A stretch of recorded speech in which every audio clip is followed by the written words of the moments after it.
Então, bom dia para todo mundo. Meu nome é Tatiane, eu sou assistente social da Evida. Sejam todos bem-vindos ao segundo encontro do ciclo de 2023 do Programa de Saúde Mental da Evida Convida.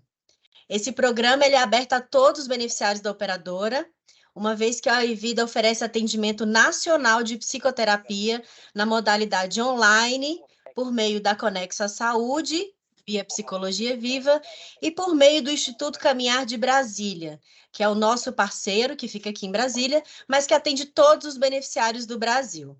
Em 2023, faremos rodadas quinzenais do Convida, e o Instituto Caminhar estará conosco em todos os encontros. O tema de hoje será sobre ansiedade, o que fazer com ela, a vida editada.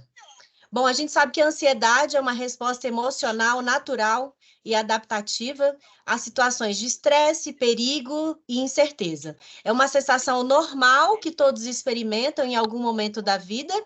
No entanto, algumas pessoas, a ansiedade ela pode se tornar excessiva, persistente e interferir significativamente na qualidade de vida e no funcionamento diário, né, dessas pessoas.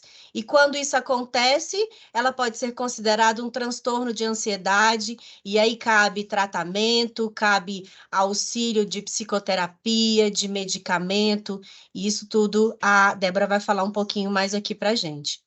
Bom, falando um pouquinho ainda dos temas, eles foram pensados e escolhidos com muito carinho e com muito cuidado por todos nós da Evida, e os conteúdos muito bem trabalhados pela equipe do Instituto Caminhar. Dando continuidade e mais suporte aos beneficiários da Evida, todas as sextas-feiras o Instituto Caminhar vai abrir grupos temáticos para um melhor desenvolvimento dessas necessidades. Esses grupos são trampolins para que as pessoas que ainda não fazem alguma atividade de psicoterapia, para que elas iniciem. Então, quem desejar pode colocar o nome aqui no chat com o DDD, ou, se preferir, chame por mim ou por Renata Pacheco, que nós vamos ajudar vocês e encaminhar os nomes ao Instituto Caminhar para contato posterior. A nossa convidada hoje é a Débora Barbosa. Ela é psicóloga clínica e social, com especialização em terapia cognitivo-comportamental. A Débora ela é gestora do setor de acolhimento no Instituto Caminhar e entusiasta na liderança em relações humanas e sociais. Débora, muito obrigada desde já.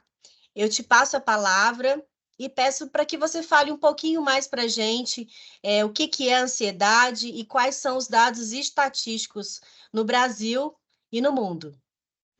Olá, Tati, muito obrigada pelo convite. Olá a todos, muito bom dia. Estão me ouvindo bem? Tá tudo bem? Que ótimo. É um prazer enorme estar aqui com vocês. Venho representando o Instituto Caminhar, a quem eu acolhi também com muito amor, com muito carinho. É uma instituição que eu confio, que eu acredito, que eu visto a camisa e eu tenho muito orgulho de fazer parte dessa equipe. E nós iniciamos aí mais uma vez com o Evida, né? Esses momentos, essas palestras, esses encontros quinzenais para falar de temas muito importantes, muito específicos, e são temas que são relevantes para a nossa qualidade de vida, né? Eu vou então agora iniciar a apresentação, vou compartilhar a telinha aqui com vocês. Só um instante, por gentileza.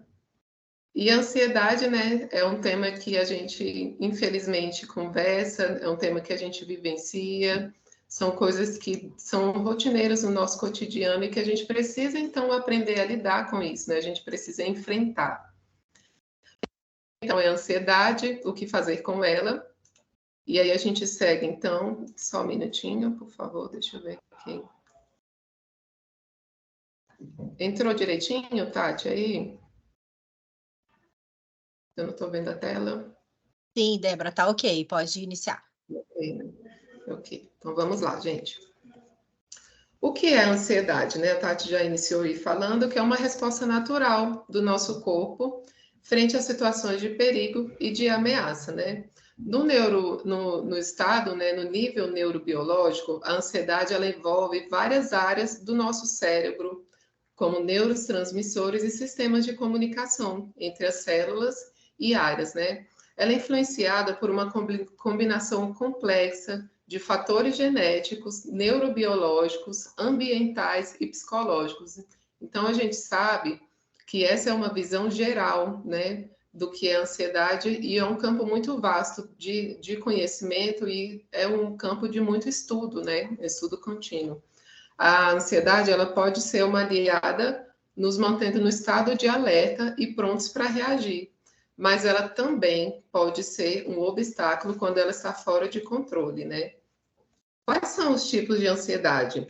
A ansiedade, ela tem a ansiedade generalizada, né, que é a preocupação excessiva e persistente sobre várias áreas e questões do nosso dia a dia. Tem ansiedade social também, que essa é muito comum, como, por exemplo, medo de estar exposto em locais públicos, situações sociais, interação com pessoas estranhas, pessoas diferentes. E essa ansiedade, ela, em um certo ponto, ela não precisa ser patológica. Então, a gente precisa entender aí o que fica por trás, qual é a intensidade da ansiedade, como a gente lidar com essa questão. Tem ansiedade específica e medos específicos também, medos irracionais, né, de objetos, de lugares e de outros eventos. Quando a gente vai falar sobre a prevalência da ansiedade, só voltando aqui um pouquinho, a ansiedade ela é um dos transtornos mais comuns, né, no mundo todo. E aí a Tati pediu para eu falar um pouquinho sobre os dados, né? A OMS, que é a Organização Mundial de Saúde, ela traz as informações de que o Brasil lidera o ranking mundial de pessoas com ansiedade, né? Pessoas que sofrem de ansiedade. São aí quase 19 milhões de pessoas aqui no Brasil que convivem com essa condição, né? E ela prevalece, então, como esses transtornos de ansiedade no mundo também, né? Em outros países a gente também tem muito esse sofrimento. Então, o que justifica esse aumento, né? Essa grande quantidade aqui no Brasil? Para além das nossas questões sociais, também temos a questão do isolamento social que nós vivemos aí na pandemia, né? E as restrições alimentares, né? Restrições de contato com pessoas, e a falta de afeto, a falta de convivência, a falta de interação social, infelizmente, contribuiu muito para esse aumento significativo, né? Que afeta muito a nossa qualidade de vida, o nosso bem-estar emocional e social e até mesmo a nossa saúde física. Quando a gente vai falar, então, sobre a nossa saúde física, a gente precisa pensar também nas causas e nos sintomas, né, que a gente acaba vivenciando. O estresse do cotidiano é uma das causas, experiências traumáticas também, a gente então fala do estresse pós-traumático, a epigenética, que é aquilo que a gente carrega no nosso gene, né, como também o ambiente, né? Então, tudo aquilo que a gente vive, a nossa história de vida, pode também ser um fator, né, uma das causas para o desenvolvimento dessa ansiedade patológica.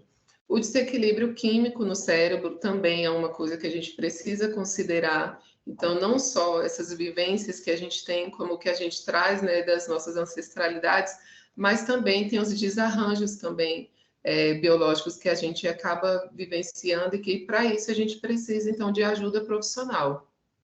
Quais são os principais sintomas da ansiedade?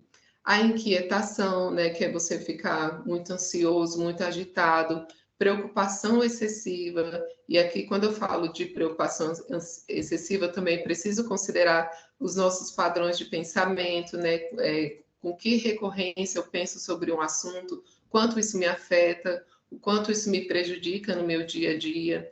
A dificuldade de concentração também é algo que, infelizmente, a gente acaba vivenciando nessa síndrome. A taquicardia, que é o coração acelerado, a sudorese, que é o suor nas mãos, a irritabilidade, a insônia e outros sintomas também. Tem muitos pacientes que relatam, por exemplo, a urticária, né, que sentem coceiras, e outros sintomas que a gente acaba vivenciando. A gente precisa lembrar, então, que a ansiedade ela é uma reação normal. Se a gente for falar sobre tudo isso, a gente sente ansiedade, né? E a gente sente esses sintomas no nosso dia a dia, quando a gente vai vivenciar algo muito importante, algo que nos deixa preocupados, algo que nos deixa ansioso mesmo. Mas quando isso começa a atrapalhar a nossa vida, né, que é no momento então que você não sabe mais lidar com a ansiedade, que é quando a ansiedade não passa, quando não existem recursos próprios que você não consegue mais conduzir, é o momento de buscar ajuda. É o momento de buscar psicoterapia, de buscar muitas vezes o recurso médico, a medicina. Então, a gente usa também os psicoativos para tratar a ansiedade, né, que são as medicações. Então, a gente precisa ficar atentos, né, então, às nossas mudanças de comportamento. Precisamos reconhecer os nossos padrões de pensamentos negativos e aí buscar essa ajuda de psicoterapia e de outros profissionais que podem nos ajudar.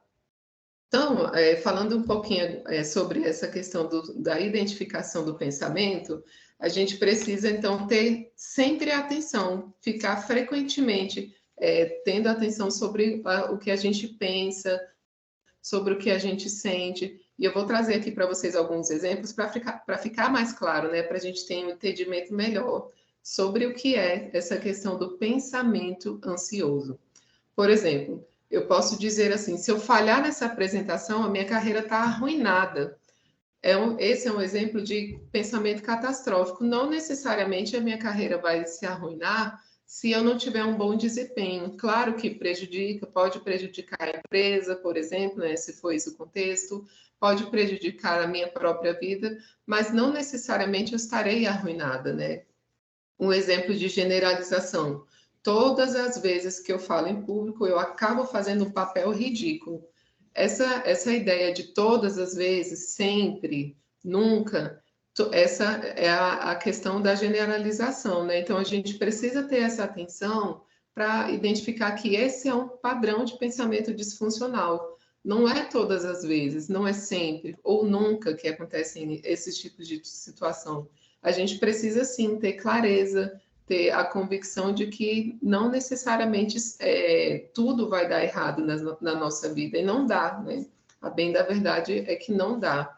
E outro padrão de pensamento disfuncional, quando a gente entra numa sala, num ambiente em que tem pessoas conversando, se, por exemplo, alguém para e olha para você, ou então você chama a atenção mesmo, né? Acaba desviando a atenção das pessoas, o que pode acontecer? Você pode dizer, é isso mesmo, tenho certeza que todos aqui estão me julgando negativamente. E muitas vezes as pessoas só estão reparando que chegou alguém no recinto, estão reparando a roupa, enfim, reparando algo diferente no ambiente, né?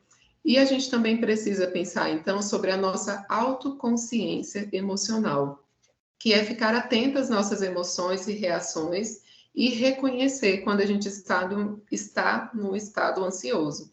Então, a gente precisa anotar as nossas respostas emocionais frente a situações desafiadoras. O que vem a ser isso? Eu preciso identificar se em algum momento eu me sinto angustiada, se eu me sinto perdida, se eu tenho um sentimento de tristeza, um sentimento de derrota, algo que para mim normalmente não é comum. Então, eu preciso aprender a identificar as minhas emoções. Essa autoavaliação emocional, ela especificamente pode nos ajudar a entender melhor a ansiedade.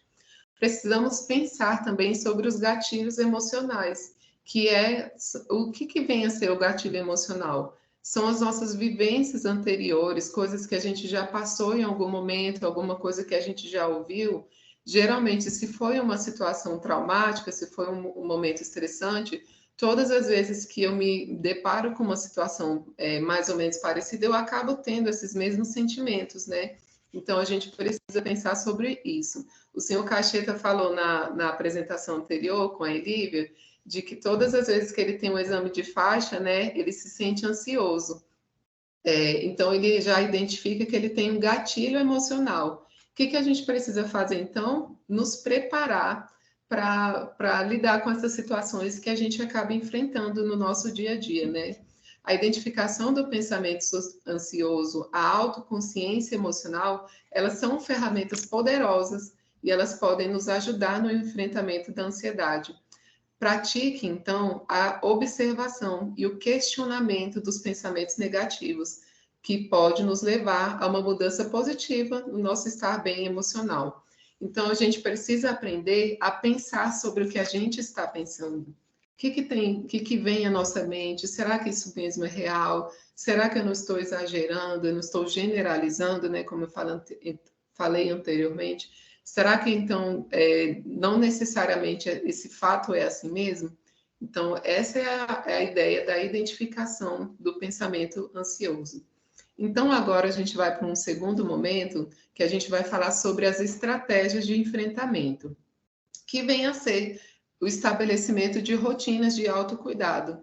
Então, a gente precisa pensar desde quando a gente acorda até o momento que a gente vai dormir, tudo o que a gente faz no nosso dia a dia que pode nos levar para esse estado ansioso. E aí, então, a gente precisa enfrentar essa situação, a gente precisa mudar algumas coisas. Acessar, por exemplo, o celular no momento em que a gente acorda é muito ruim para a nossa qualidade de vida. Então, nos primeiros momentos de vida, a gente precisa se cuidar, a gente precisa ter um olhar diferenciado para a nossa saúde mental. Nós também podemos usar a prática da meditação e do mindfulness para nos ajudar a controlar os nossos pensamentos, entrar no estado de calma e de relaxamento. A prática regular de atividade física também tem uma excelente contribuição, né? Porque aí a gente ativa neurotransmissores como a dopamina, que é o hormônio do prazer, e tudo isso nos ajuda a equilibrar, então, o nosso estado de saúde mental. E também eu acho muito importante falar sobre a manutenção da nossa rede de apoio. O que é essa rede de apoio? São os nossos amigos, os nossos familiares, as pessoas que nos querem bem, as pessoas com quem nós convivemos que podem nos ajudar a melhorar, então, a nossa saúde mental, o nosso estado ansioso. Selecione bem as pessoas com quem você fale, selecione os assuntos que você vai conversar com determinadas pessoas. Nem tudo a gente pode falar para todas as pessoas. A exposição, ela é sim um fator que pode nos prejudicar e nos fazer entrar em situações que nos levam aí para essa ansiedade. E a vida editada? O que é isso? Nós vamos então falar agora sobre as redes sociais. E a vida editada, ela nada mais é do que o recorte das melhores partes da nossa vida. A exposição constante a conteúdos estressantes ou negativos pode desencadear ansiedade crônica. E aqui eu trago muito a questão do o que a gente está assistindo, que conteúdo a gente está lendo, o que a gente está acessando nas nossas redes sociais, na televisão. Tudo isso contribui muito para que a gente adoeça. Quando eu falo aqui sobre a parte da vida editada, mas eu também eu lembrei agora que a gente precisa conversar muito sobre o quanto a mídia, ela muitas vezes traz assuntos sensacionalistas que nos deixam ansiosos, né? Infelizmente, é muito comum a gente ligar a televisão em canais abertos e tudo que a gente ouve são notícias ruins. E num outro ponto, nas redes sociais, as pessoas só mostram as melhores partes da vida dela, só mostra o momento da viagem, o momento em que teve um êxito, o momento do relacionamento, que muitas vezes não é tão saudável, mas a pessoa tira uma foto linda, mostra lá nas redes sociais e aparentemente está tudo bem. E não, a questão não é nem sobre o que as pessoas fazem, como é a vida delas, é muito sobre o quanto a gente se compara. E aí a gente entra no estado ansioso porque a gente vê, poxa vida, novamente aquele casal de amigos está viajando e eu não viajei, eu não pude fazer o mesmo. Então, a comparação a esses recortes pode nos levar a uma percepção distorcida da nossa realidade e ao sentimento de inadequação. Então, eu trouxe aqui para a gente pensar um pouquinho 4 passos para o uso consciente. A gente precisa estabelecer limites de tempo nas redes sociais. Então, é importante muitas vezes a gente pode usar o recurso das configurações do nosso celular para ativar aí o tempo de uso de tela. A gente pode e deve, isso é muito importante, praticar uma seleção cuidadosa de conteúdos de pessoas que a gente segue, conteúdos que a gente consome que agreguem valor. Então, a gente ainda trago até como exercício, uma coisa que eu faço com muita recorrência, é acessar, por exemplo, o meu Instagram, e aí eu vou vendo as pessoas que eu sigo. Muitas vezes tem algum conteúdo que em algum momento da minha vida fez sentido, mas agora já não faz mais. Pessoas que eu vejo que, infelizmente, só me trazem algum gatilho negativo, então eu faço questão de me preservar. Eu preservo, então, as minhas emoções quando eu seleciono o que eu vejo, o que eu assisto. Siga perfil de pessoas reais. Isso é muito interessante, porque a gente vê pessoas que falam sobre a vida real, sobre o cotidiano, sobre as dificuldades, sempre tendo esse ponto de fazer com que a gente desenvolva algumas habilidades e que a gente desenvolva alguns recursos para lidar com as questões da nossa própria vida. Busque fontes confiáveis de notícias e matérias. Então, sempre tenha atenção de ver o que você está recebendo no seu WhatsApp, se realmente essa notícia é uma notícia de uma entidade que tem responsabilidade, e sempre se atente a não ficar repassando e não levar para outras pessoas conteúdos que nem mesmo você tem noção e clareza de onde veio. Esses são passos que nos levam, então, para a melhora da nossa qualidade de vida. Vou contar uma história para vocês agora sobre a pedra. Uma criança chega para o pai dela e fala assim: pai, qual é o valor da minha vida? E aí o pai traz para a criança uma pedra, e aí ele entrega para essa criança e diz assim: filho, eu quero que você vá lá no mercado, você vai vender essa pedra. Quando alguém chegar perto de você e perguntar quanto custa, você não vai dizer nada. Você vai levantar 2 dedos e aí espere para ver o que a pessoa vai te dizer. Assim o menino fez, foi ao mercado, chegando lá uma senhora se apresentou e falou: nossa, que pedra bonita! Quanto custa? Você está vendendo? E o menino levanta a mão e aponta 2 dedos. E a pessoa: ah, que interessante, ok, eu vou pagar R$ 2. E o menino volta todo feliz para casa e fala: pai, olha só que legal, eu vendi a minha pedra por R$ 2. Aí o pai dele fala: ok, filho, muito bem. Agora eu te convido a ir no museu. Chegando lá, o menino vai, apresenta a pedra, e aí um senhor fala assim: nossa, que interessante, quanto custa essa pedra? E aí o menino levanta os 2 dedos e diz, levanta os 2 dedos e não diz nada, né? E aí o senhor, que é um admirador, né, que gosta de pedras, fala: nossa, que bom, R$ 200, ok, eu vou levar. E aí o menino retorna para casa mais exultante, mais alegre ainda, fala: poxa vida, pai, olha só que interessante, R$ 200 foi o valor da minha pedra que eu consegui vender. E aí o pai dele fala assim: ok, filho, agora eu quero que você vá a uma joalheria, a uma loja de pedras preciosas, e você faça a mesma coisa. Quando o menino chega lá, uma pessoa recebe e fala: nossa, onde você encontrou essa pedra? Nós temos aqui um arsenal e um local em que a gente coloca as nossas pedras preciosas, e eu quero então expor essa pedra também. Quanto custa? E aí o menino levantou a mão, disse 2, não disse nada, né? Só levantou a mão. E aí o senhor fala para ele: R$ 200.000, ok, eu vou comprar. E aí o menino retorna para casa com essa informação, e aí o pai fala para ele: tá vendo, meu filho, como é importante? Esse é o verdadeiro valor das pessoas. Depende muito do ambiente em que você está frequentando, depende muito das pessoas com quem você está convivendo, e depende muito do que você faz e do que você fala. E aí o menino tem entendimento, então, que na verdade a nossa vida não tem preço, né? E aí, essa é a ideia desse storytelling que eu trago para vocês. E aí, já encerrando aqui o nosso momento, eu trago uma reflexão do Leandro Carnal, que é um filósofo que eu gosto muito, ele está em muita evidência aí, e ele fala sobre o seguinte: não é o externo, não é a aparência e não é a roupa, não é o que o mundo diz que você é que vai torná-lo feliz. Então, eu trago aqui como conclusão de que é muito importante a gente ter esse cuidado com a nossa saúde mental, em como a gente lidar com a ansiedade e como a gente nos expõe a situações que podem elevar a nossa autoestima, que podem nos ajudar a lidar com os nossos conflitos. tendo sempre a atenção de selecionar os ambientes que a gente frequenta, selecionar as pessoas com quem a gente convive, e para que a gente tenha, então, melhor qualidade de vida.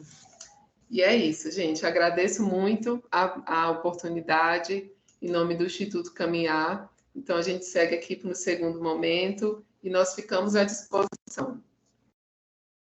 Obrigada, Obrigada, Débora. Obrigada.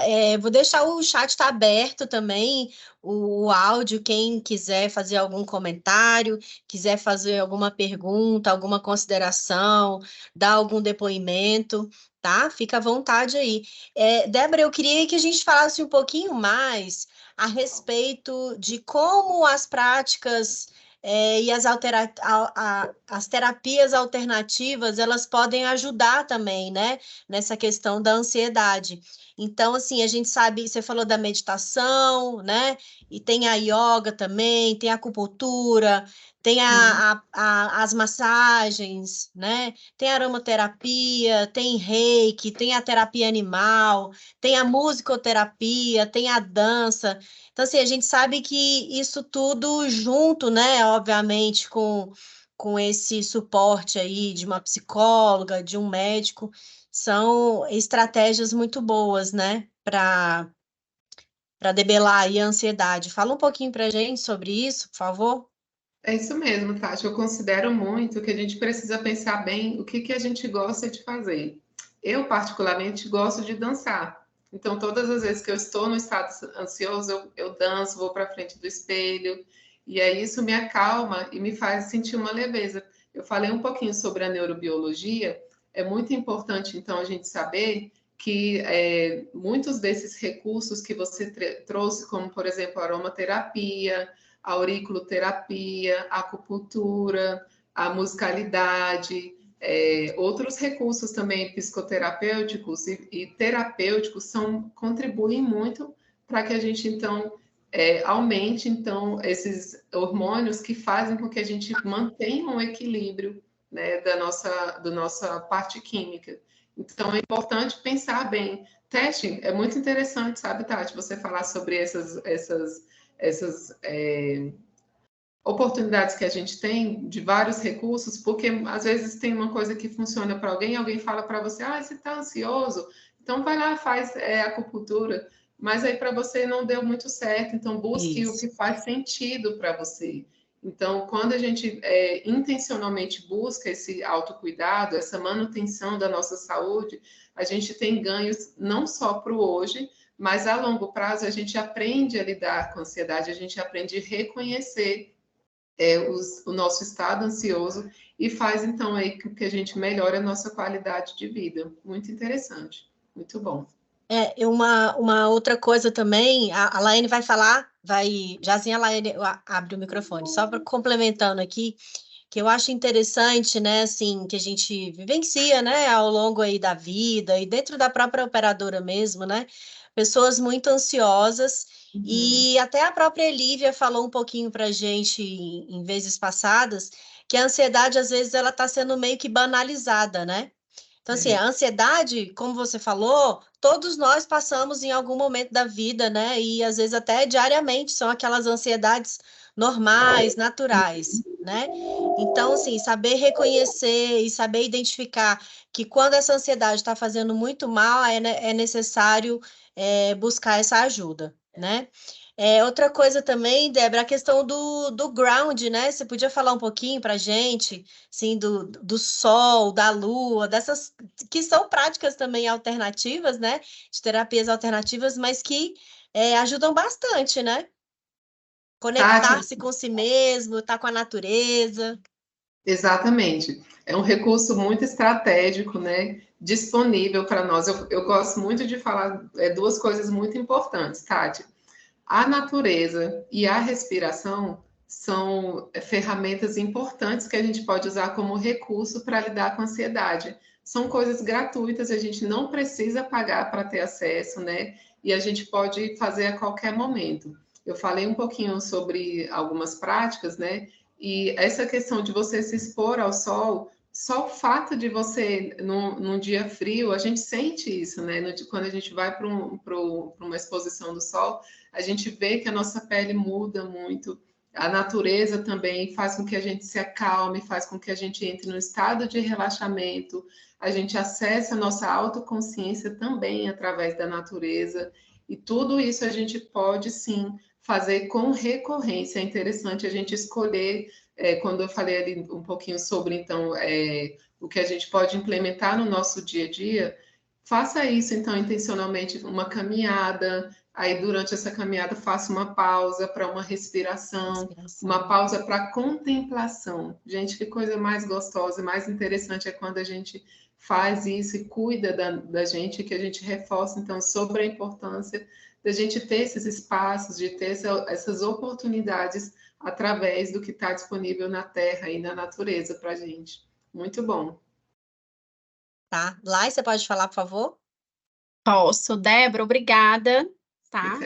E aí eu trouxe aqui para reflexão algumas das suas colocações que realmente ansiedade, né? A gente sofre ansiedade, medo do futuro, então a gente tenta adivinhar muitas coisas, a gente cria fantasmas que muitas dessas coisas que a gente sofre nem vão acontecer, mas você já sofreu, porque você criou isso na sua cabeça, né? Você ficou ali o tempo todo mentalizando, pensando o que ia acontecer. E todos nós, principalmente agora, pós-pandemia, eu acredito que o mal do século, né, é a ansiedade.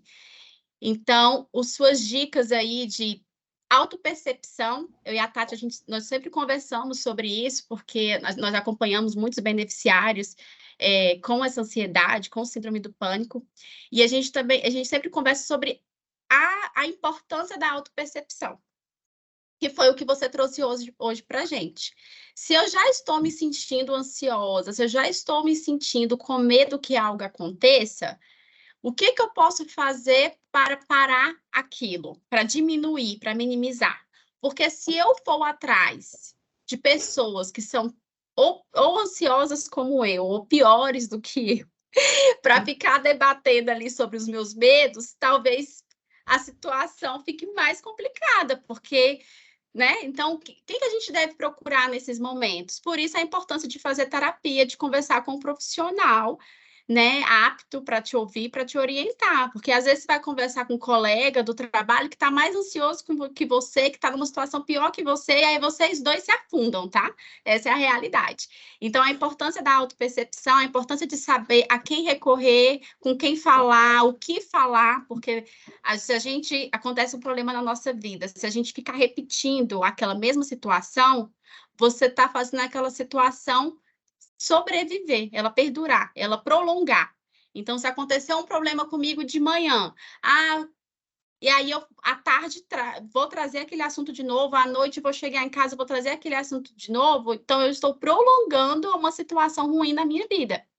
Então, todas essas questões, a gente precisa falar sobre elas, a gente precisa se reconhecer e ter um compromisso com o autocuidado, de que estou me sentindo ansiosa, vou fazer ali uma caminhada, vou tomar um sol, vou respirar melhor, vou tentar ser mais positivo, e também com os nossos colegas, sabe?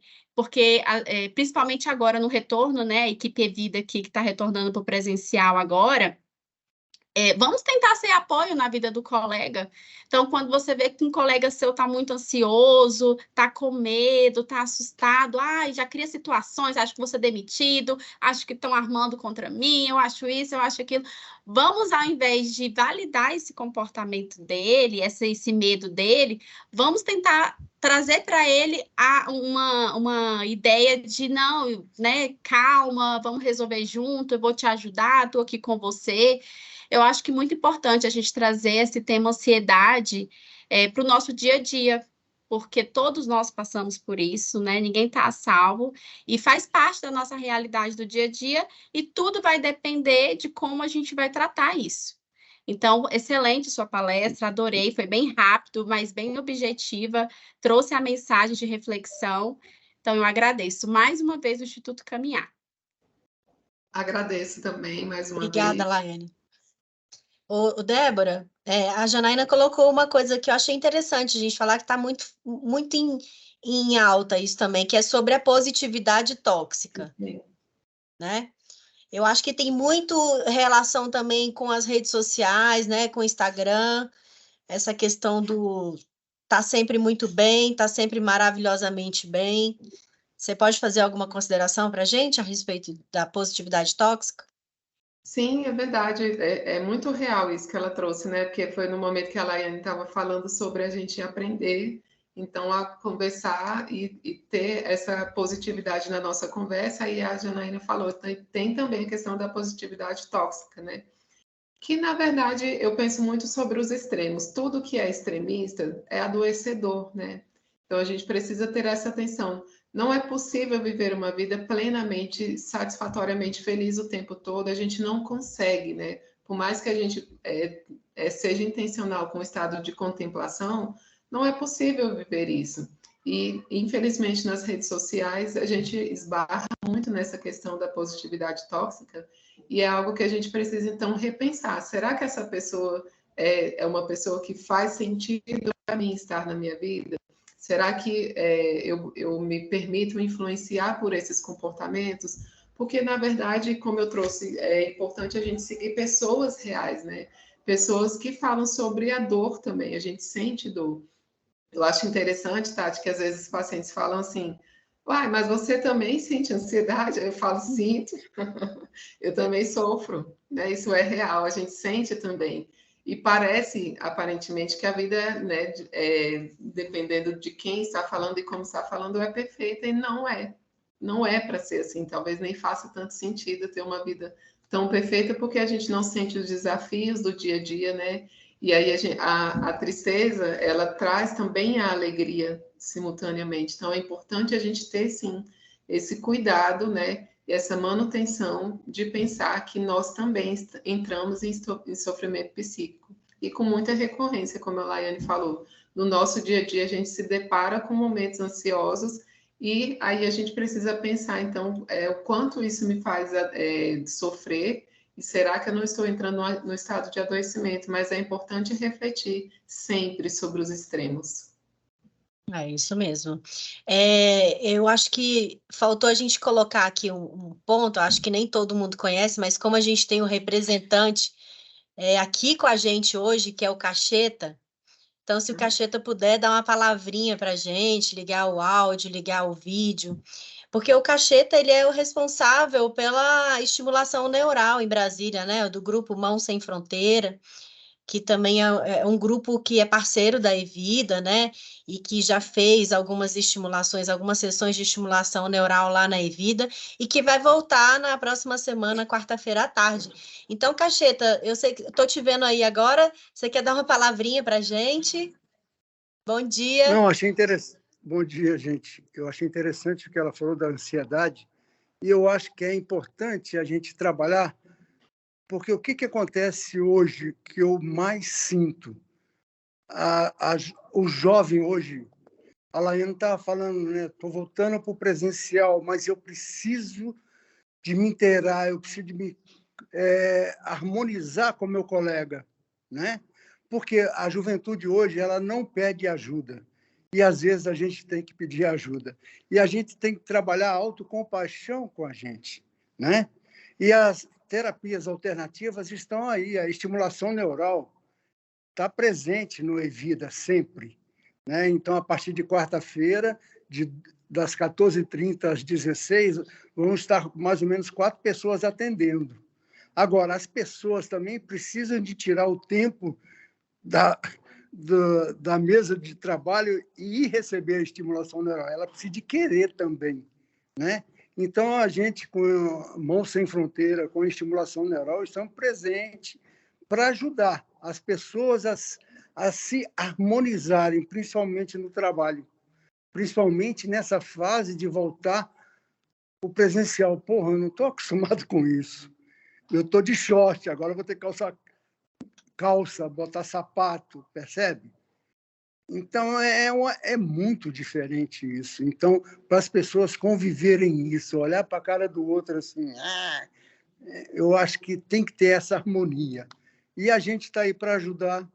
E se você quiser aparecer, fica à vontade também. Seria um prazer recebê-la. Para conhecer também, né, Débora? Conhecer também. Cacheta, muito obrigada, viu? A gente conversa em breve. E para todo mundo que tiver interesse, às quartas-feiras, Cacheta vai estar com a gente lá na Evida a partir das 14. Ok. Então, eu acho que é isso. Quero agradecer a presença de todo mundo, agradecer novamente a presença da Débora, do Instituto Caminhar. Um grande abraço para todo mundo. Fiquem ligados aí nas redes sociais da Evida. Esse vídeo vai ficar disponível no canal do YouTube da operadora. E eu já estava quase me esquecendo. Vamos fazer a nossa foto? Vamos lá, quem puder, abram as câmeras. Vamos fazer aquela foto bem bonita. Débora, tira, por favor, a tela do Instituto Caminhar, que aí eu acho que a gente consegue colocar mais fotos aqui na tela. Vamos lá, por favor. Então, vamos fazer... Isso, aí agora cabe mais gente. Então, vamos lá, em 3, 2, 1, prints. Sorrisos e prints. Isso aí, gente. Por favor, quem tiver feito print, cola aqui pra gente no chat. E aí, quando for postar nas redes sociais, marca o Instituto Caminhar, marca a Evida, marca a Débora. Então, um grande abraço para todo mundo. Débora, um beijo. Até a próxima, pessoal. Até daqui 15 dias com mais um momento aqui do Convida. Um abraço, tchau. Tchau, obrigada, Tati.